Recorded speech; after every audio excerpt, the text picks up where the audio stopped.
তাসবিহ ফাতেমা রাদিয়াল্লাহু তাআলা আনহা পিতার কাছে গিয়ে বলবেন যে আমি কাজ করতে পারি না, একটা কাজের মানুষ দেন।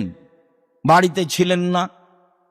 আয়েশা রাদিয়াল্লাহু তাআলা আনহাকে বলে আসলেন, আমি আব্বার কাছে এই জন্য এসেছিলাম, আসলে বলে দিবেন। আসলে তিনি বললেন ফাতেমা এই জন্য এসেছিলেন। আল্লাহর নবী শুনেই চলে গেলেন মেয়ের বাড়ি। রাত হয়ে গেছে, মেয়ে ঘুমিয়ে গেছেন, জামাইও ঘুমিয়ে গেছে। ঘরে ঢুকলেন, গিয়ে খাটে বসলেন। তারা তাড়াহুড়া করে বিছানা থেকে উঠছিলেন। তারা দুইজন বললেন, তাড়াহুড়া করে উঠছিলেন। আল্লাহর নবী তাদের দুইজনকে বললেন, উঠতে হবে না, স্ব জায়গায় থাকো। শোনো, 33 বার 34 বার সুবহানাল্লাহ আলহামদুলিল্লাহ আল্লাহু আকবার বলো।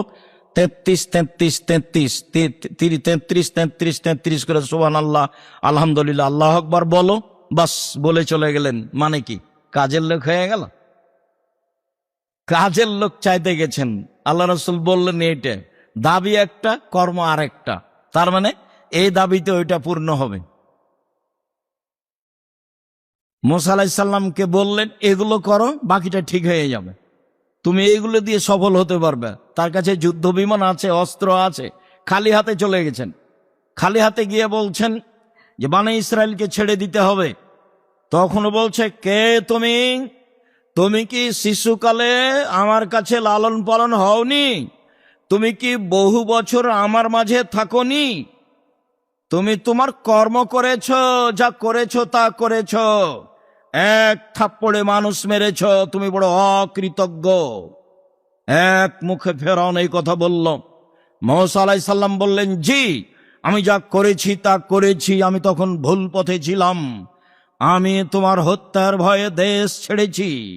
আল্লাহ আমার প্রতি দয়া করেছেন, আমাকে নবী করেছেন, জ্ঞানে গুণে পূর্ণ করেছেন। তুমি আমার প্রতি অনুগ্রহ করেছ, অনুগ্রহ করে তুমি খোঁটা দিয়েছ। এই সুবাদে তুমি বনী ইসরায়েলকে দাস দাসীতে পরিণত করেছ। তুমি বড় উদ্ধত স্বৈরাচার, সীমা লঙ্ঘন করেছ। মুখের ওপরে মুসা আলাইহিস সালাম এ বক্তব্য দিলেন। তার ওই বক্তব্যের মোকাবেলাই সম্মানিত দিনী ভাই বোন, বলছিলাম তাসবিহ, সত্যিই তাসবিহ দিয়ে একটা থেকে আর একটা হয়। আবু হুরায়রা রাদিয়াল্লাহু তাআলা আনহু বলেন, রাসূল সাল্লাল্লাহু আলাইহি ওয়াসাল্লাম বলেছেন, মান সাব্বাহা বাদা সালাতিল মাকতুবা, কেউ যদি 33 বার সুবহানাল্লাহ বলে